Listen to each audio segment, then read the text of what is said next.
নমস্কার। ও শোনা গো, আমার প্রচণ্ড কষ্ট হচ্ছে, বুঝতে পারছেন? বুকে প্রচণ্ড কষ্ট হচ্ছে।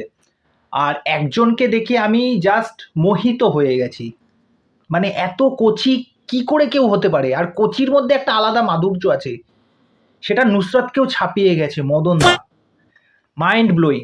মদন দাকে এতটা কচি লাগছে, মদন দার প্রেমে অনেকে পড়ে যাবে। অলরেডি পড়ে। নুসরাতের থেকেও দেখবেন মদন দার ফ্যান ফলোয়িং প্রচুর। তা বিষয়টা হচ্ছে মদন দাকে এখানে কাস্টিংয়ে নেওয়ার কি দরকার ছিল? আর ট্রেলার নিয়ে অবশ্যই কথা বলবো। ট্রেলারটা দেখার পর আমার মানে কি যে বলবো, আমার ভাবনা চিন্তাগুলো এই মাথার মধ্যে অ্যাকচুয়ালি ব্লক হয়ে গেছে এবং অনেকগুলো কোশ্চেন আছে। প্রথম কোশ্চেন, মেন্টাল। এই যে টাইটেলটা দেওয়া হয়েছে, ভালো কথা। তিনটে এর মানেটা কি?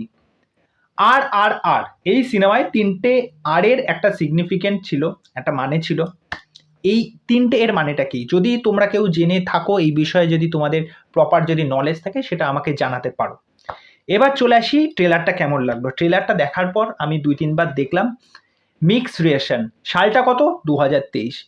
কিন্তু বাবা যাদব, যে ধরনের ডাইরেক্টর, বাবা যাদবের তো আগে প্রচুর এরকম সিনেমা দেখেছি।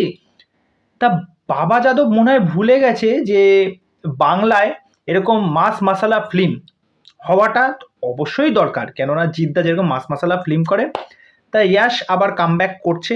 ইয়াশ কি সত্যি কামব্যাক করতে পারবে এই সিনেমার মাধ্যমে? আমি একটা বলে রাখি, এটা যা দেখে ট্রেলারটা যা লাগলো, এটা পুরো আমার কপি লাগছে। একদম জেনুইনলি এই ভিডিওতে বলছি। তোমাদের মধ্যে অনেকের হয়তো রাগ হতে পারে, খিস্তি দিতে পারো, খিস্তি দাও।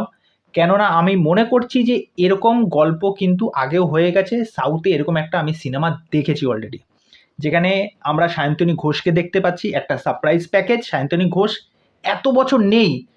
মানে হট করে দেখে না অবাক হয়ে গেলাম যে সায়ন্তনী ঘোষ মানে এত বছর পর, সেই প্রসেনজিতের সাথে কবে একটা সেই সিনেমা করেছিল, তারপরে আর মানে খুব একটা দেখা যায়নি। আমার নলেজ নেই সায়ন্তনী ঘোষকে দেখেছি কিনা। তা সায়ন্তনী ঘোষের এখানে পারফরমেন্সটা ভালো লাগছে। বাবা যাদব কি ভাবনা চিন্তা করে যখন সে ইয়াশকে আনছে, নুসরাতকে আনছে, যে একটা কামব্যাক করতে চাইছে, তা কিছু অন্তত নতুনত্ব আনো ভাই। সেই এক গদবাঁধা জিনিস সেই আবার আসতে চলেছে। এবার এইটা নিয়ে, ট্রেলারটা নিয়ে অনেকের ভালো লাগবে। আমি বলছি না ট্রেলারটা খারাপ। ট্রেলারটা নিয়ে অনেকের ভাল লাগবে, অনেককে এইটা নিয়ে হাসাহাসি করছে, অলরেডি করছে কমেন্টে।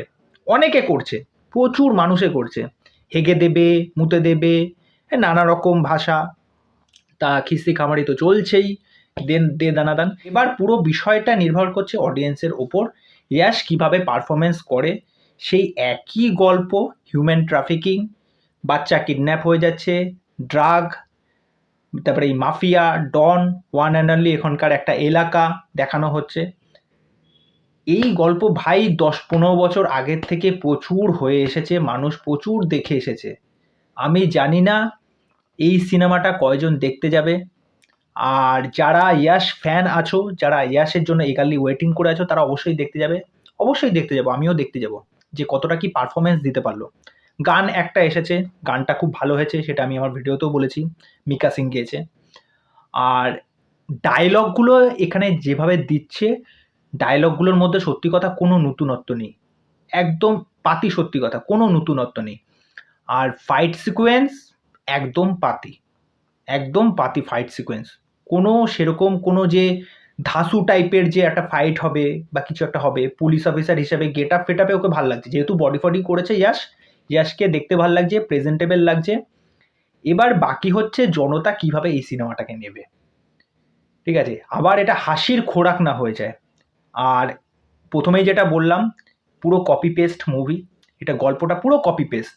আমি দেখেছি সাউথের একটা সিনেমা, এরকম একটা গল্প, সেটা অনেক বছর আগে।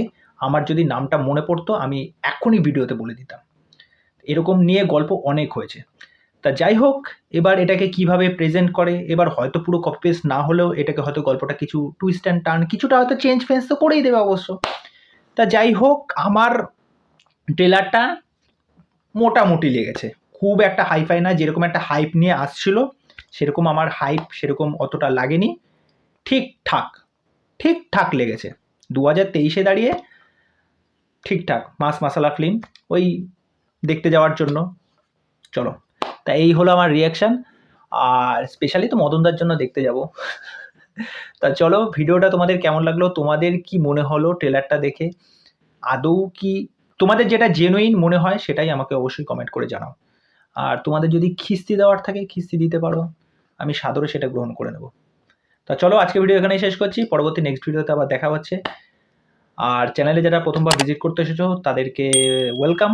চ্যানেলে এসে আমার চ্যানেলটাকে সাবস্ক্রাইব করে দেবো, পাশে থাকা বেল আইকনটা ক্লিক করে দিন, নোটিফিকেশন অল করে নিও। দেখা হচ্ছে, নমস্কার।